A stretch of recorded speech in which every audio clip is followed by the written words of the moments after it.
हमारे साथ बातचीत के लिए मौजूद हैं वरिष्ठ पत्रकार पवन सिंह जी।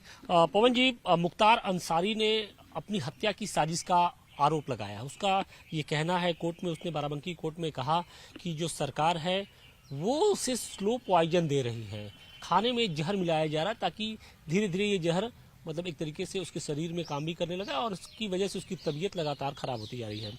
सवाल इस बात का है कि मुख्तार के इस आरोप में कितना दम है और इसके पीछे की कहानी आपको क्या नजर आती है? देखिए, मुख्तार को एक बाहुबली या एक माफिया डॉन माना जाता है, लेकिन एक वो सधा हुआ पॉलिटिशियन भी रहा है और उसके बड़े भाई अफजाल अंसारी लोकसभा चुनाव लड़ रहे हैं।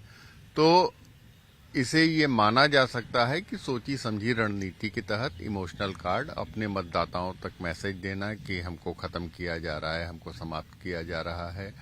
और इसके लिए पेशबंदी काफी दिन पहले से ही शुरू कर दी थी। रमजान शुरू होने के साथ मुख्तार ने खाना पीना जो छोड़ा था, उन चीजों की खबरें मीडिया में पहुंचाई गईं। उसके बाद फिर ये इमोशनल कार्ड खेला गया। इसको अगर ध्यान से देखा जाए तो ये माफियाओं की एक पुरानी रणनीति रही भी है। मुख्तार के जो प्रतिद्वंदी कहे जाते हैं, धुर विरोधी कहे जाते हैं और जिससे लंबे समय से अदावत चल रही है, अभी भी चल रही है, ब्रजेश सिंह भी 10-12 साल के ऊपर जेल में रहे। ब्रजेश सिंह जब जेल गए थे तो उन्होंने भी इस तरीके की आशंका जताते हुए कोर्ट में एप्लीकेशन दिया था और हाई कोर्ट से उनका ऑर्डर हुआ था कि खाना जो है उनका घर से जाएगा। तो उनका सीलबंद टिफिन में घर से पैक होकर के खाना जाता था और एक ताली उनके पास रहती थी, वो अपना घर वाला ही खाना खाते थे। वो कोर्ट के आदेश पे होता था। दूसरे भी माफिया जो रहते हैं वो जेल में जब रहते हैं तो खाना बाहर से मंगाते हैं। कोर्ट से परमिशन वाली फॉर्मेलिटी कम लोग करते हैं। ये फॉर्मेलिटी चूंकि ब्रजेश ने की थी तो वही एक तरीका फिर से मुख्तार ने अपनाने की कोशिश की है, लेकिन ये मैसेजिंग ज्यादा है और ये अपने वोटर तक ये संदेश कि हमें समाप्त किया जा रहा है, मेरे परिवार को समाप्त किया जा रहा है। क्या लगता है कि जिस तरीके से हम देख रहे हैं कि अदालतों के अंदर मुख्तार अंसारी की घेराबंदी लगातार जारी है, पिछले 3 सालों के दौरान 8 ऐसे मुकदमे रहे हैं जिनमें उनको सजा हुई है और इसके अलावा लगभग 1 दर्जन ऐसे केस है जहां पर उनके ऊपर सजा की तलवार लटक रही है। तो ऐसे में आपको लगता है कि मुख्तार अंसारी ने अब सरकार के खिलाफ अपनी जो निर्णायक लड़ाई है जेल के अंदर से ही वो छेड़ दी है, क्योंकि अब उसको इस बात की बिल्कुल उसकी उम्मीद खत्म हो गई कि सरकार उसके ऊपर कोई रहम करेगी। तो ऐसे में उसका जो सबसे प्रमुख एक तरीके से तुरूप का इक्का कह लीजिए या ब्रह्मास्त्र कह लीजिए, वो उसने चल दिया है। क्योंकि 1 साल पहले कुछ यही समय भी था जब प्रयागराज से बरेली जाते समय अतीक अहमद के भाई अशरफ ने भी ये बात कही थी कि उत्तर प्रदेश के एक बड़े अधिकारी मेरी हत्या कराना चाहते हैं। तो कुछ उसी तरीके का जो आरोप है, पूर्वांचल का ये सबसे बड़ा जो माफिया है मुख्तार अंसारी, वो भी लगा रहा है। देखिए, जहां तक आरोपों का वो है तो आरोप ये लोग लगाते रहते हैं।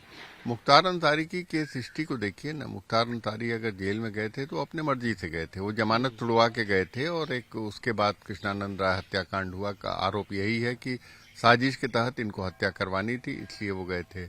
शासन सत्ता जो भी रही हो, 2017 के पहले इनके मुकदमों में कायदे से सुनवाई नहीं हो पाती थी, मुकदमे में ये बरी होते रहते थे, तो इनको ये उम्मीद नहीं थी कि सजा भी हो सकती है। अब चूंकि अभियोजन पूरे प्रभावी ढंग से पैरवी कर रहा है, गवाहों की गवाही हो रही है, इसलिए ये सजाएं हो रही हैं। कोर्ट कोई स्पेशल वो ट्रीटमेंट नहीं कर रही है मुख्तार के साथ।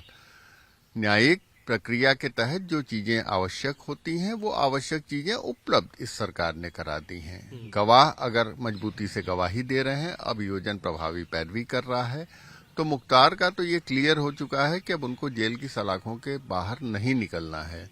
तो अब जो अंतिम अस्त्र के रूप में जो आप कह रहे हैं ब्रह्मास्त्र या वो सारी चीजें वो इस्तेमाल करेंगे। वो इमोशनल कार्ड खेलेंगे, वो अपने को बीमार बताएंगे, क्योंकि उनको ये उम्मीद नहीं थी। उनको तो ये था कि 2 साल 4 साल जेल में रहने के बाद फिर निकल जाएंगे, बड़ा प्रतिद्वंदी खत्म हो गया और एक छत्रराज रहेगा, हमारा एम्पायर और बड़े रूप में हो जाएगा।